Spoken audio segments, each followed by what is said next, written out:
Sigue leyendo Mentiras Piadosas.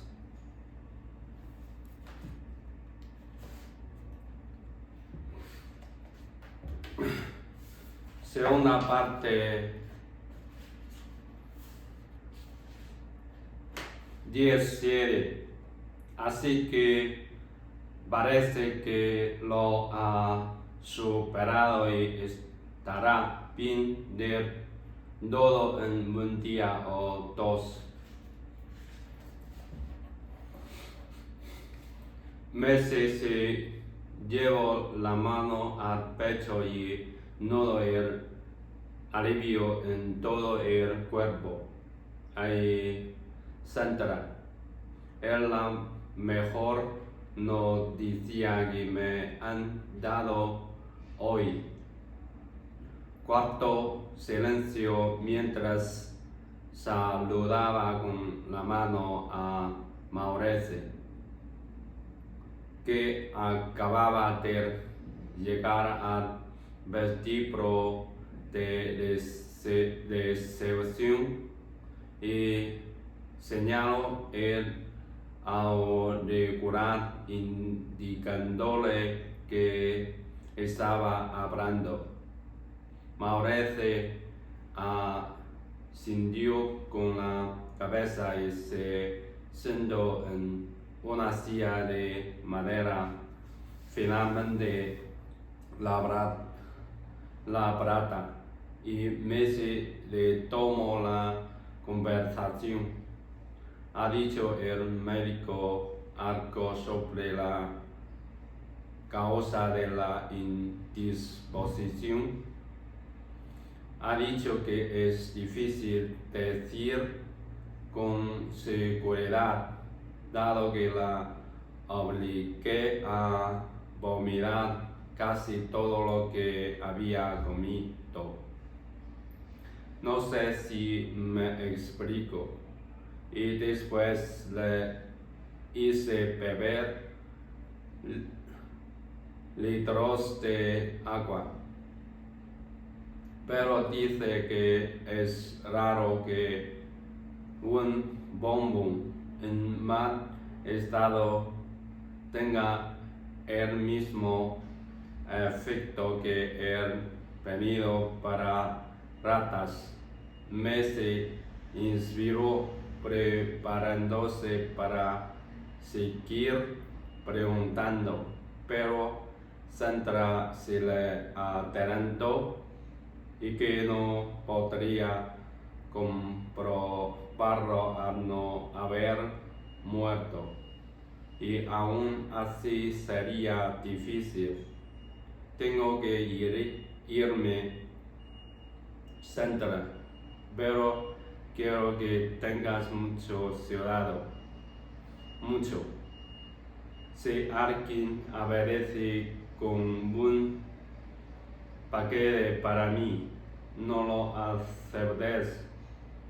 Había tenido en cuenta el valor que un paquete sospechoso tendría como prueba, pero no quería arriesgarse a que un objeto contaminado rondara por la casa sin estar ella allí. No puedo dejarlo en el cobertizo de fuera.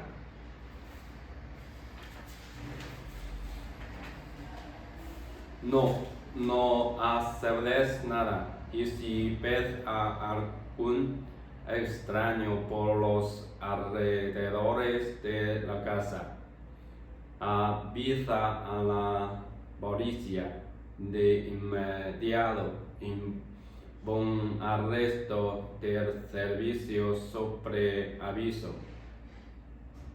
Llamaré a los Julián más tarde. Cuando llegue a Reims, tiene que estar al tanto de la situación. Muy bien, señora. Me despido ya. etc. Adiós, señora y señora. Por favor, tenga cuidado. Gracias, lo tendré. Colgó el teléfono. Se volvió hacia el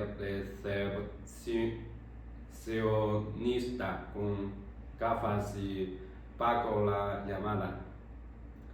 Mauricio, que se quedaría en París, ya se había ocupado de pagar la cuenta de la habitación.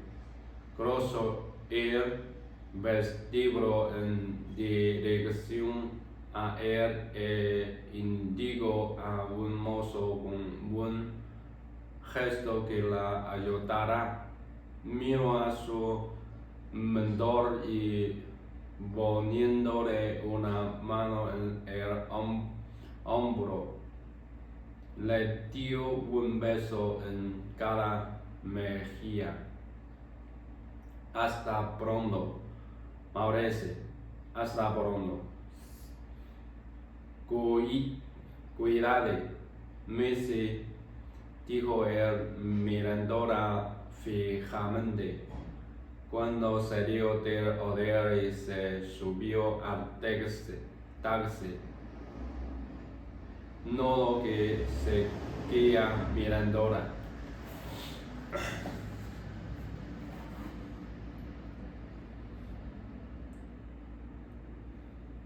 Fue reflexionando en silencio durante todo el trayecto en tren hasta Reims.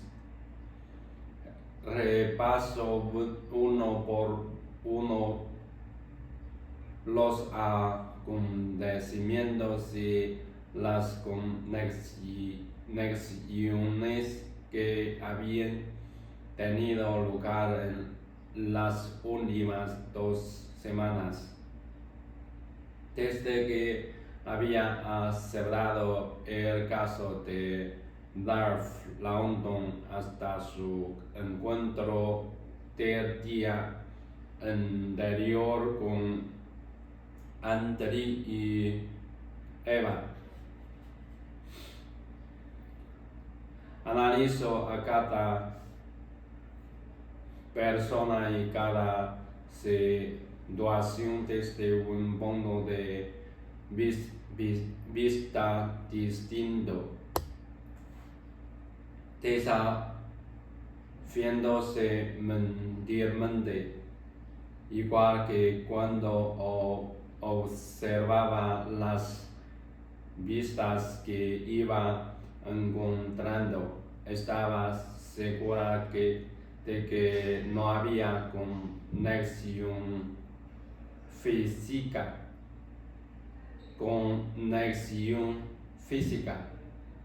entre Phil Jarvis y Madeleine Arnett, pero había otro vínculo,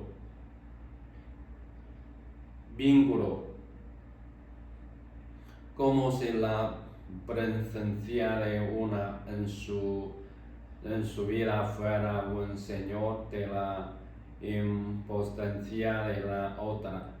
Messi se acordaba de haber preguntado a Mauricio en los primeros años de su formación por qué trataba 2 casos que no tenían nada que ver en apariencia, como si estuvieran relacionados. Él había paseado la viva, golpeándola contra la pared de su viejo despacho cerca de Oxford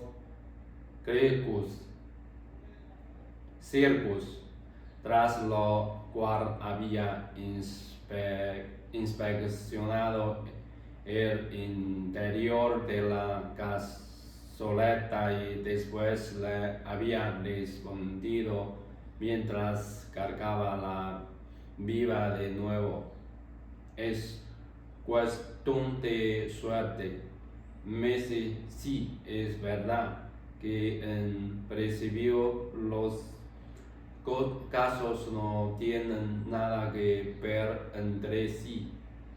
Cogió una cerilla y la acercó a la pared de la chimenea para encenderla, pero si hay un vínculo a analizar uno de los casos, debemos ponernos en otro lugar, observar las pruebas desde un ángulo diferente. Eso nos supone un desafío, sin duda.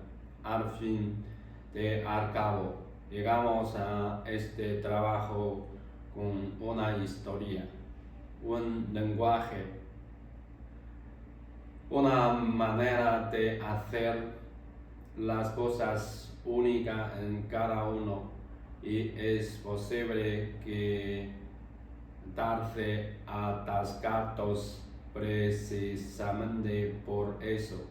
Se detuvo un momento para encender la viva y aspirar el tabaco, que tenía un suave aroma de noble, y en ese mismo momento llega el otro caso, exigiéndonos agilidad mental, capacidad de salir a ese otro lugar y volver a mirar, porque es muy diferente del primero, y entonces surge esa similitud, ese gramo de inteligencia que da con la clave de uno o de los dos. O Messi le había dicho mirándola con fijeza el proceso de preguntar, de ir retirando las capas del pasado, de ver algo que no tiene nada que ver con los temas que nos ocupan, sino con nosotros mismos. ¿Lo entiendes?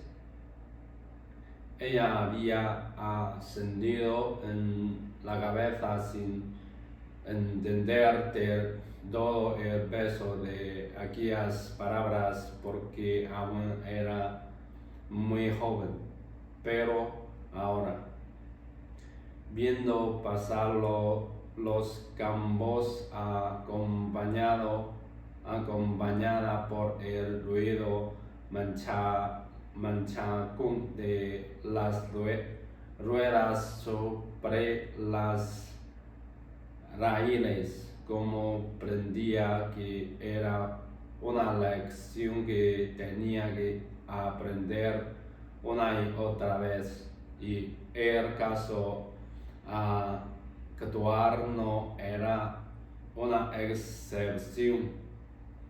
Al llegar a Reims, buscó un taxista que estuviera dispuesto a llevarla hasta el buen presidio de Sainte María, a pocos kilómetros hacia el resto de la ciudad. Era una zona rural que había sido ocupada por el ejército del Kaiser durante la guerra y justo en el límite del vuelo se había estrellado el avión de Darth Vader, envuelto en llamas según los testigos. El taxista la llevó a una pequeña pensión dirigida por una mujer que se presentó como Madame Dierre. Era menuda, delgada más que experta, con un vestido azul de algodón y un delantal blanco que aún conservaba los briguas de la ropa blanca recién planchada. Llevaba el pelo largo de color rubio canoso recogido en una trenza enrollada alrededor de la cabeza. El peinado le cortó un pan muy elaborado. Es una habitación cómoda y con una buena vista. La mujer reviró la cortina de encaje. La ventana daba a un huerto con gallinas que picoteaban la hierba, verduras dispuestas en surcos perfectamente ordenador, y un viejo perro dormido debajo de un manzano. Detrás se habían aprietos de paratos por una zona boscosa y a lo lejos un chateau. Me se miró por la ventana. Qué bonito chateau, que vive en él. Madame Chantal Clement vive ahí con su nieta de 13 años. Moisés Bascare Clement no tiene padres. Madre, preguntó Messi apartándose. Mirió, contestó la mujer negando con la cabeza y añadió la cuerda. Messi sabía que había hecho ese comentario para evitar que se quiera preguntando. Claro, entiendo. Permítame que le muestre la sala donde servimos nuestro beber de Geoner. Es muy bonita.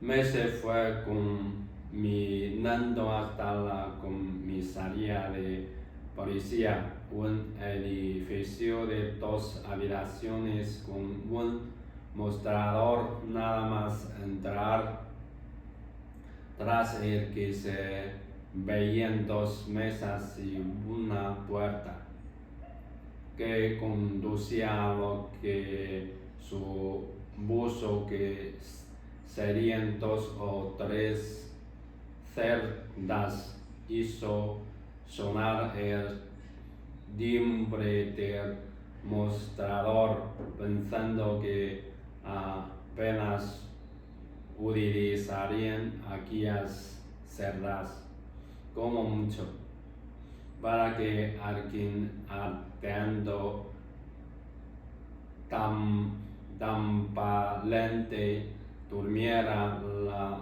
mona tras una comida rica con demasiado líquido.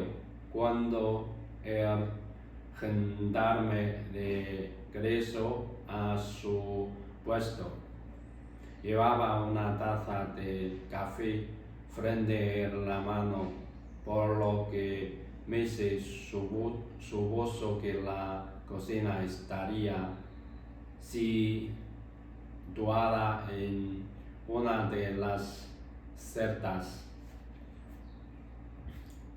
Bonjour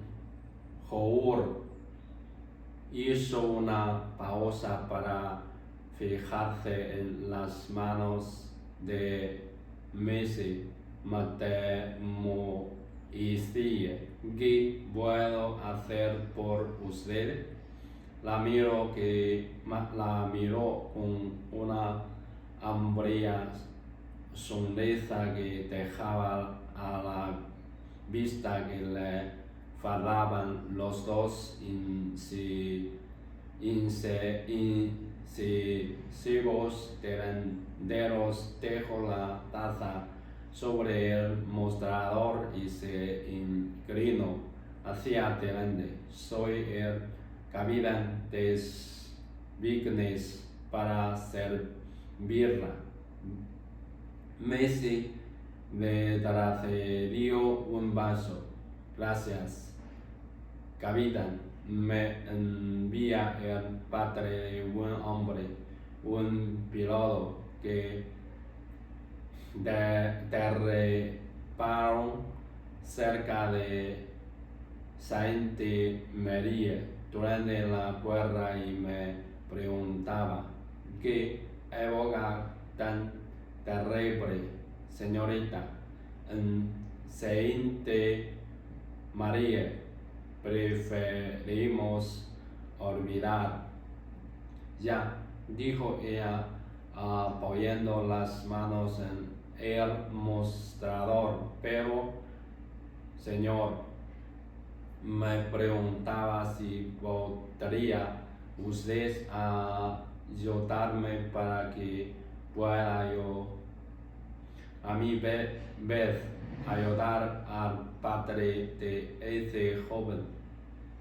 Quiero saber dónde se estrelló el avión para poder acercarme a presentarle mis votos en nombre de su padre. Es un hombre mayor y en el caso de sus días. Lo único que quiere es saber que alguien ha venido hasta aquí. El gendarme bebió un sorbo de café y se pasó la lengua por los dientes delanteros que aún tenía en su cerillo.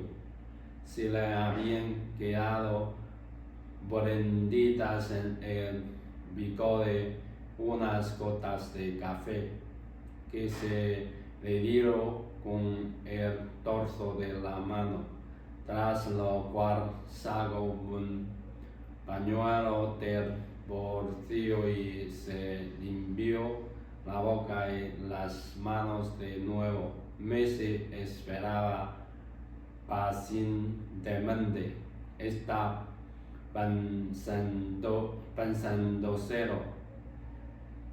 pensándoselo, ganando tiempo.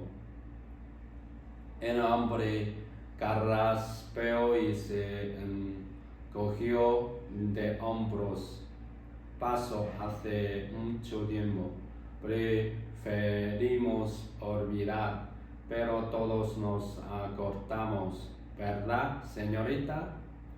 Y también estuve en Francia durante la guerra, dijo ella, entrelazando las manos sin bajarlas del mostrador para que el hombre pudiera verlas. Fui enfermera. El hombre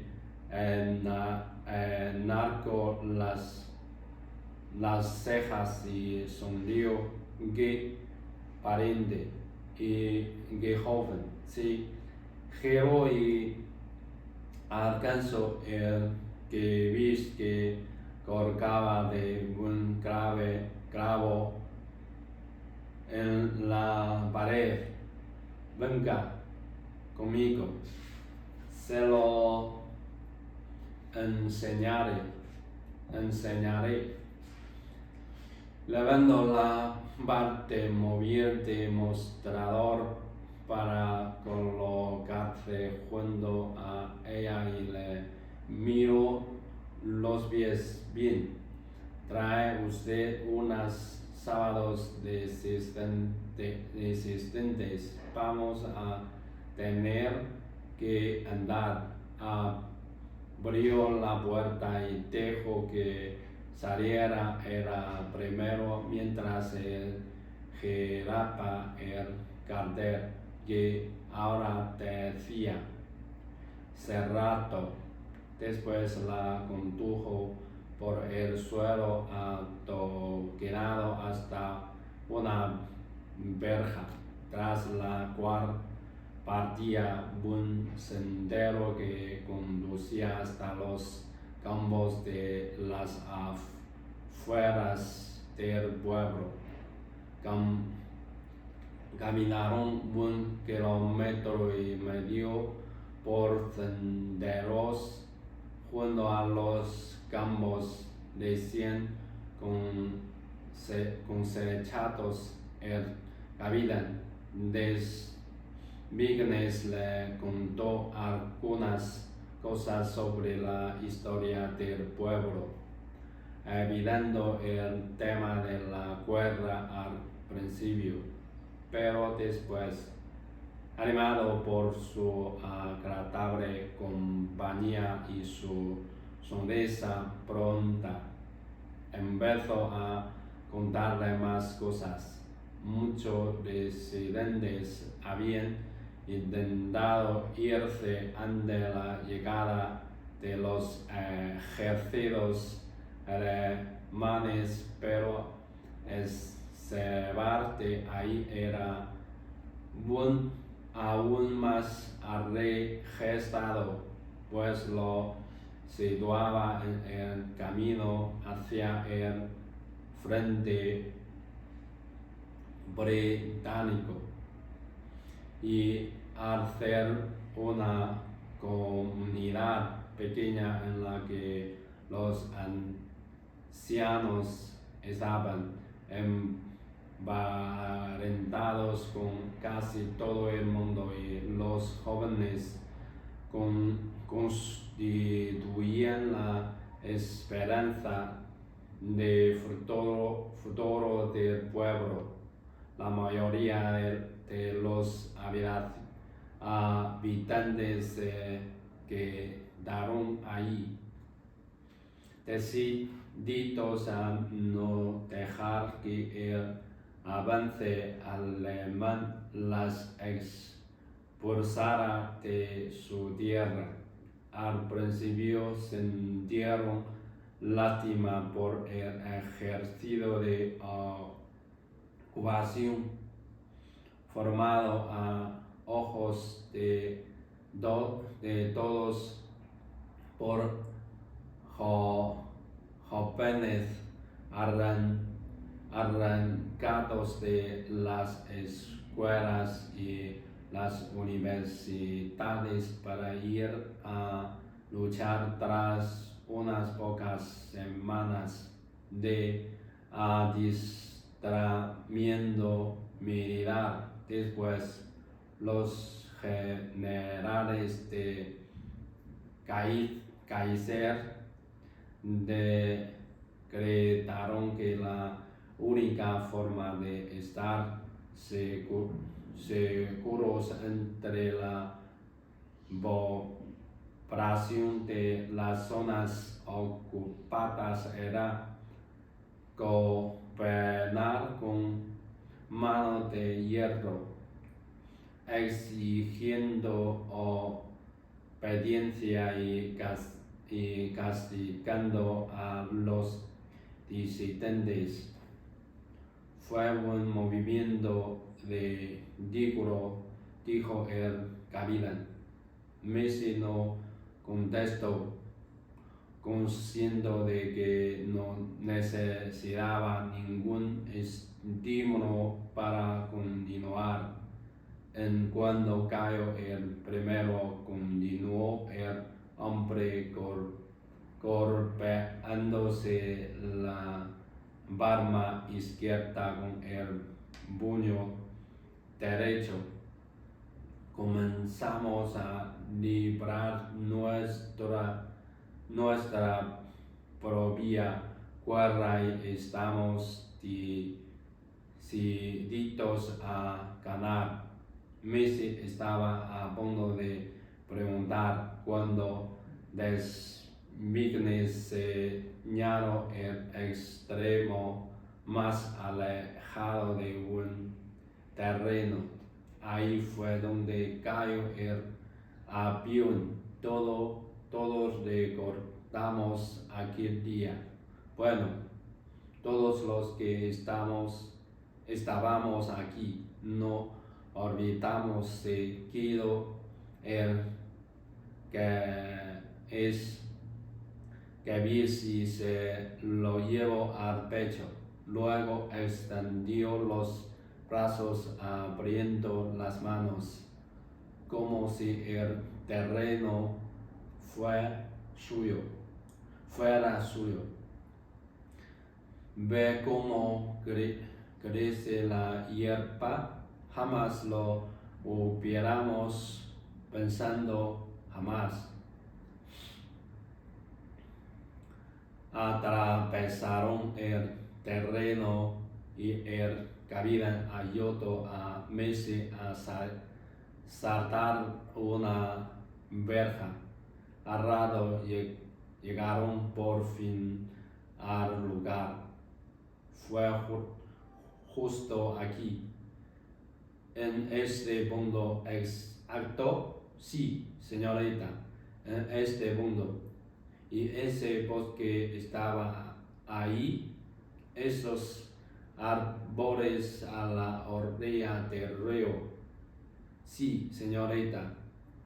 El bosque era más denso, tanto que no se veía la primera línea de árboles. Pensamos que también saldrán ardiendo, pero el viento cambió y todo el pueblo salió con cubos y formamos una cadena desde el río. Entiendo, dijo ella, pensativo, que fue el primero en llegar. El jardinero del chateau que está justo detrás de aquellos árboles. El jardinero de Madame Cremer.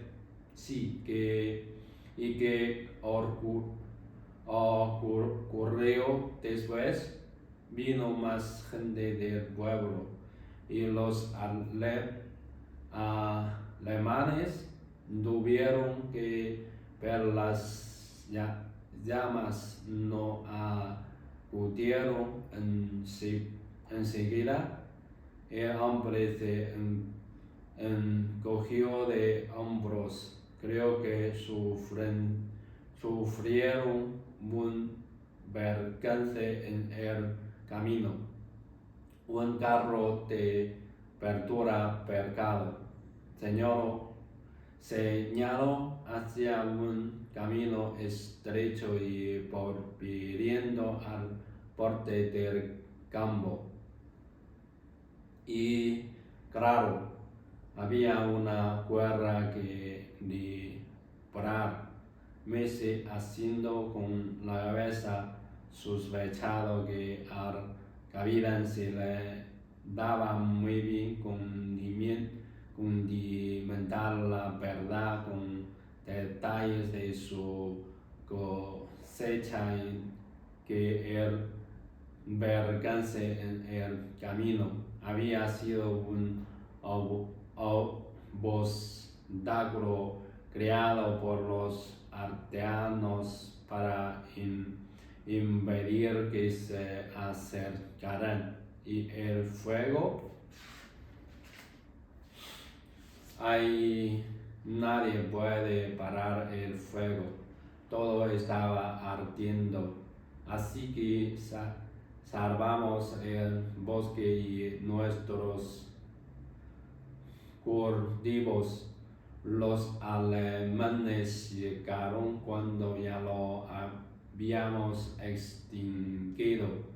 Todo se había calcinado. Del avión no quedó nada. Un chasis carbonizado el cuerpo. Nada más que las chavas identificativas medio perdidas. ¿Hubo algún problema con la identificación?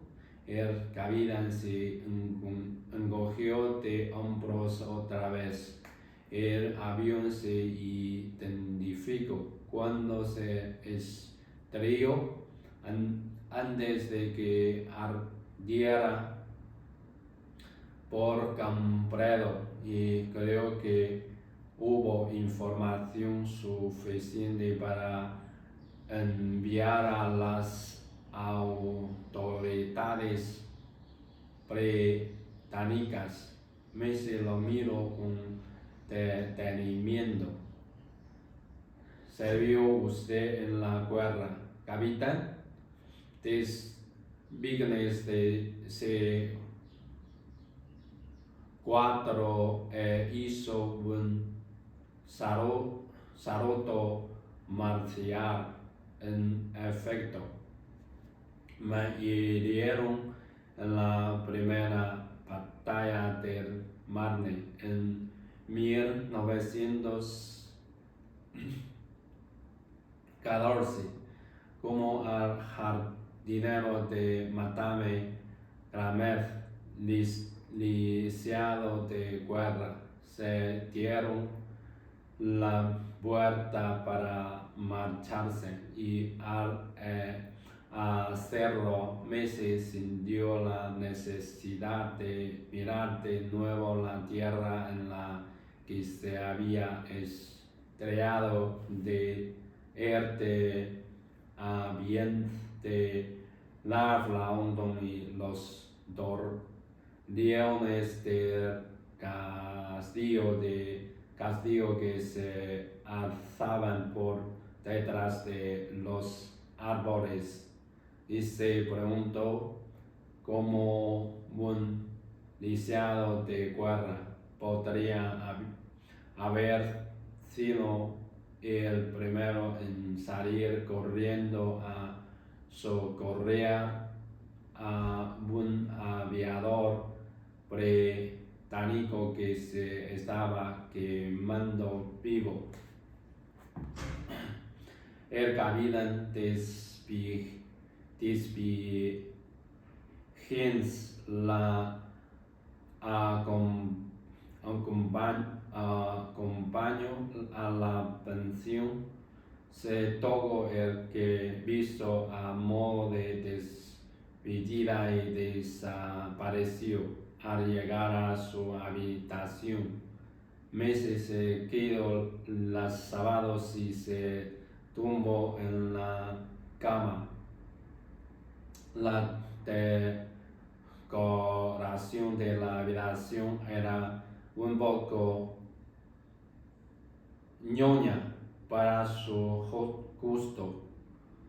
Colchas de encaje, cortinas de encaje, porte de encaje, adornando el tablero de mármol de la mesa, sobre la que había una brancana y un aguamaril con agua fría, y encaje alrededor de los cuadros de los paredes, mientras descansaba se acordó de la recomendación que le había hecho Maurice en los primeros años que trabajó con él.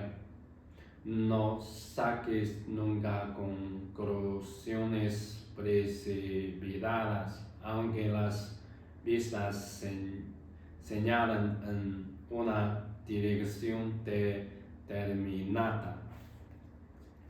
No permitirá que las suposiciones te cieguen. Es demasiado fácil dejarse atrapar por la mente, que se cierra cuando ya estamos por terminando un trabajo. Estaba sacando conclusiones y muy rápido, aunque también era cierto que nuevos datos y no pocas dudas surgían con cada nueva conversación que mantenía cada persona nueva que aparecía. Se tocó la cabeza, se levantó y se dirigió hacia la mesa, lavando el aguamaril con ambas manos y vertió el agua en la palangana. Alcanzó el paño con el porte de encaje colgado en el toallero. Mojó buen punta y se presionó el pendaje de la frente.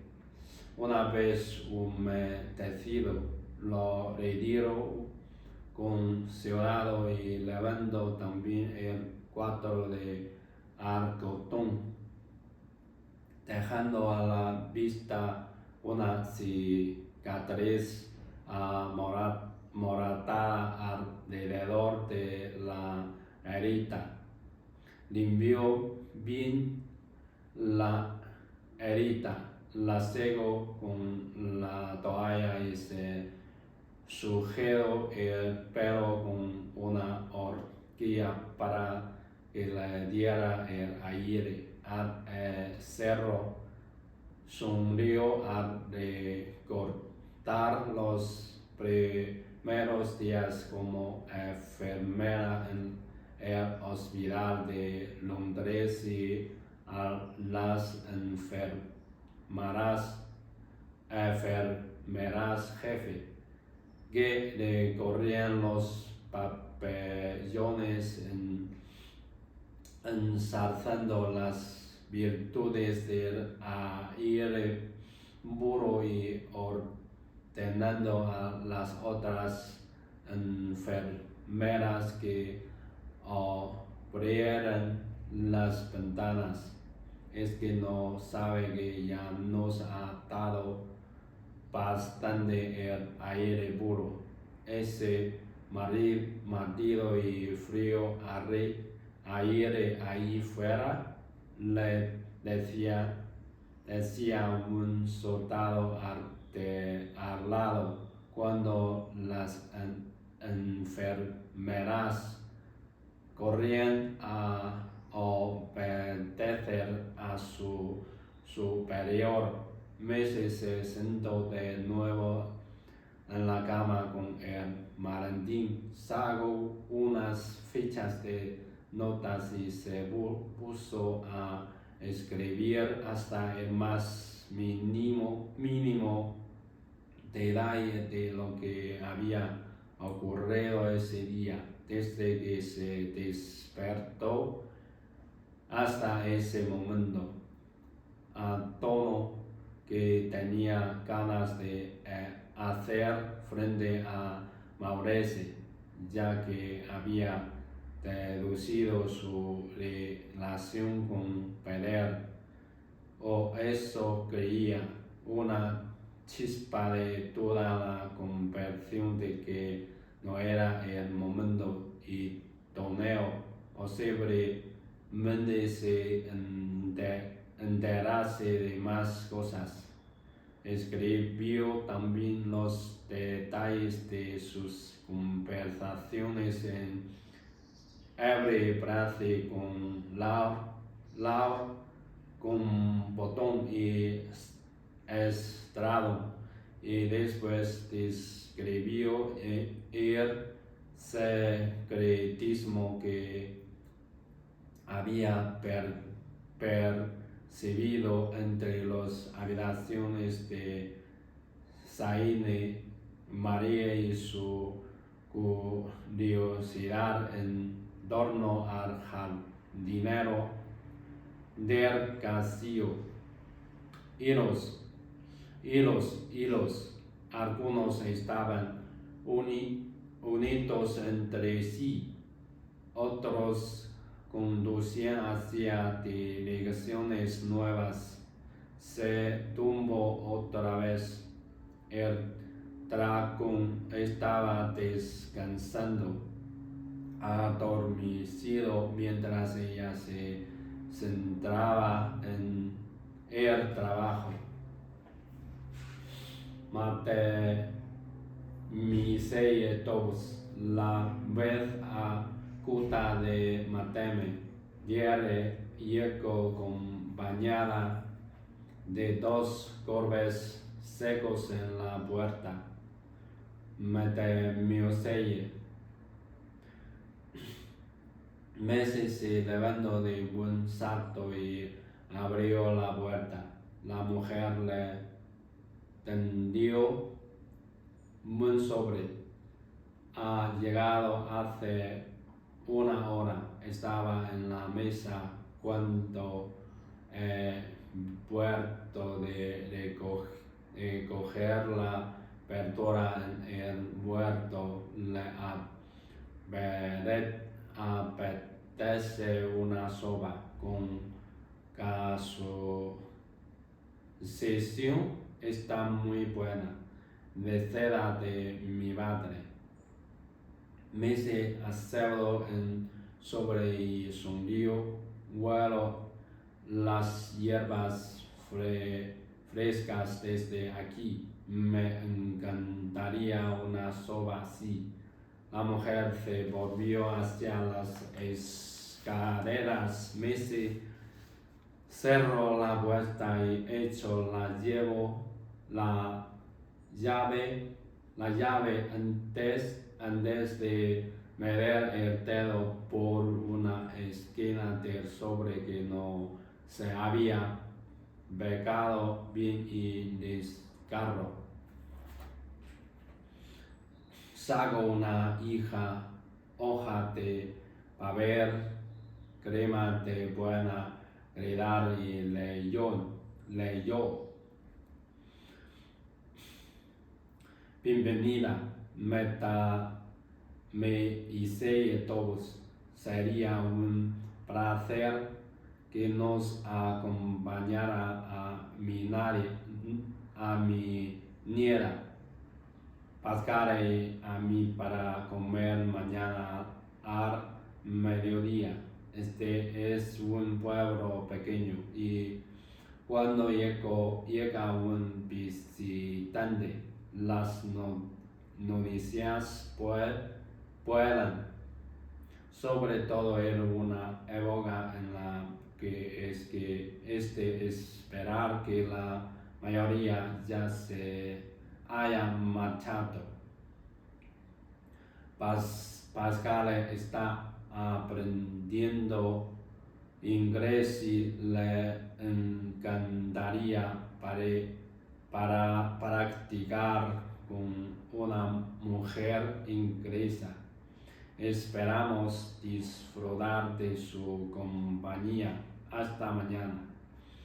Madame, Chendar Clemens no tenía mucho margen para contestar, pero daba la impresión de que una invitación de Chendar Clemens podría considerarse prácticamente una orden.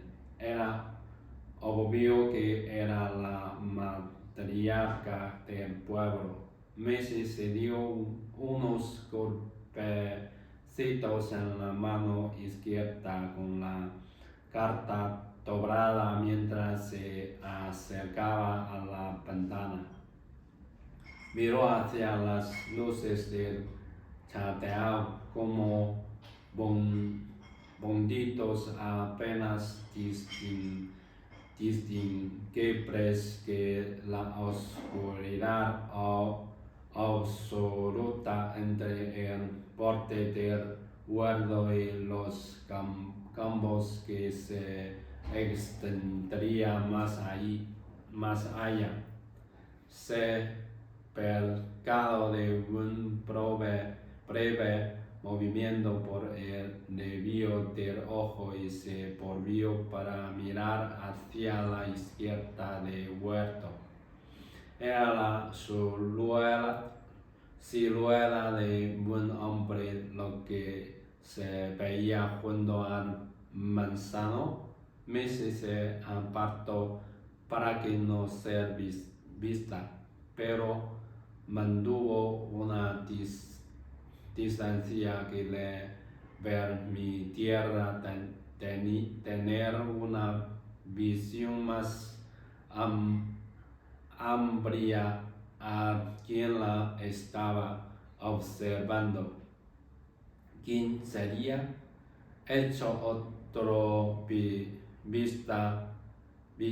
vistazo y negó con la cabeza mientras se le prendía.